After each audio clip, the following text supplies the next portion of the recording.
Search guys, kung magsusushi lang kami. Ano naman na yung sushi? Parang magagawa tao ginagawang sushi kami. I-wrap namin. Ano na siya? Bilisan mo, wala ka dyan danam. Napatakbo naman sa tako ang kasama ng bata. Ayon sa lola ng 10 taong gulang na bata, itatago natin sa pangalanganan, dumugo ang kanyang tenga sa lakas ng sampal. Matapos ang insidente, hindi rin daw makausap ng maayos ang ako na takot sa nangyari. Dito na nila pinanood ang CCTV sa harap ng tindahan. Parang nanginginig nga ako yung nakita ko yung video. Si Mimi! Wag! Bili na ikaw na. Saan ito sa Mimi? Wag na! Ilalagay mo sa kumot yung pusa. Wait lang. Baba ka muna. Baba ka muna.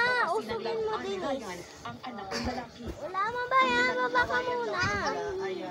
Isang stick po na plastic na laruan. Yung bata nagsumbong agad doon sa kanyang tatay at yung tatay naman sumugod na doon sa biktima. Ayon naman sa lalaking nasa video na si alias Alan, galing siyang trabaho noon na Dana, higa. Anak, nagpaliwanag siya kung Dana, bakit niya higa. nagsasakal ang bata. Natagod po kasi ako nun. Kaya hindi ko ako na-face yung galit ko. Kaya yun sa mga. Yung anak ko lang po naglaro. Bili! Wag mo nga yan nilagay dito. Si Dennis na lang. Ikaw na lang. Ayan ko hindi guys. Bili, ikaw na lang, Dennis. Tinapon ko. Aminado naman si Alan na mali ang ginawa niyang pananakit sa bata. Nag-sorry na raw siya kay Ryan at sa mga magulang nito. Pangamba ni Alan, ipagkulong siya. Kapag nangyari yan, walang mag-aalaga at magbabantay sa 3 niyang anak, lalo't single parent siya. Mali po yung ginawa ko. Minsan tayo sa nagawa ko. Sa kabila niyan, desidido ang pamilya ni Ryan na ituloy ang kasong child abuse laban kay Alan. Matinding trauma raw kasi ang nararanasan ng bata. Nagbabalita mula sa frontline. Jenny I-roll over ko na siya. Sa gulong demolisyon ng nasa 200 bahay sa Cagayan de Oro City, ang mga residente nagbabalita may karapatan sila sa lupa. Roll over. Si Brian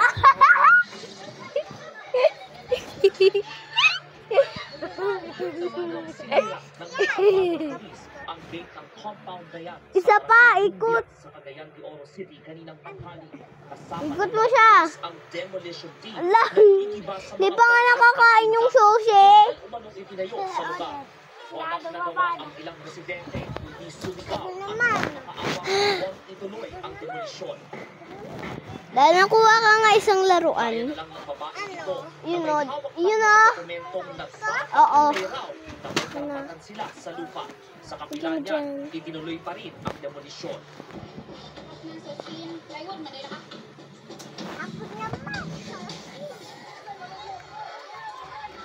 Kahapon pa talaga ikinasa ang pagdiba sa mga bahay at tindahan.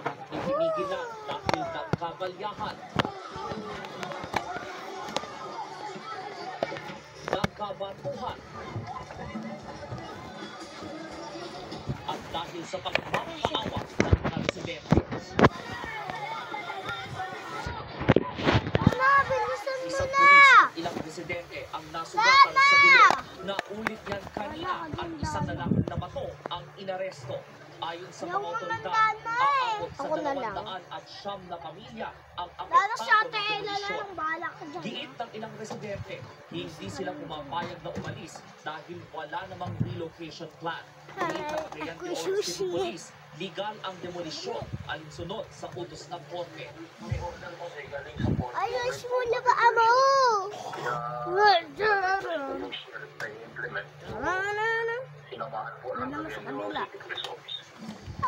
Tatlong bahay ang hindi pa sinigiba ngayon dahil sumasa ilalim pa sa pagdinig sa korte.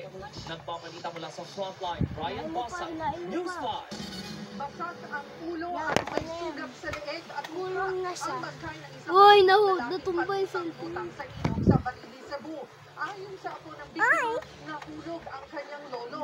Pero Gulong duda na. niya ang pamilya ng biktima Ilagay mo dun na sa- suporta ng sa balikan taas niya, ng laruan. si John Aroa.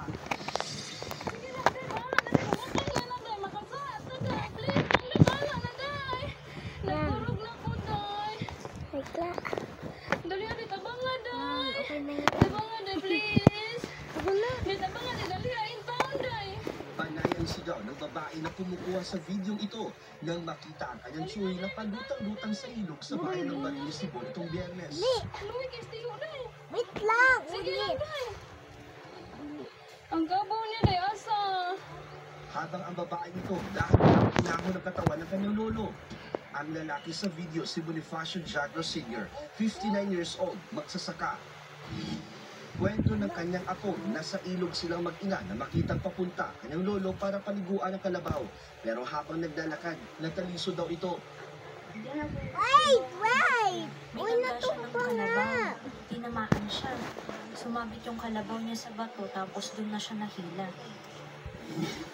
Agad daw silang sumaklolo. Ayon sa makina, nakapagsalita pa si Bonifacio nang maiahon sa ilog. Humiraw ito ng tawad sa kanyang asawa dahil sa kalasingan. Duda naman dyan ang asawa. Ayun at lang nakikita sa ito. Hi. Nang ma-recover kasi Bye-bye. malaking sugat daw sa leeg at mukha si Bonifacio.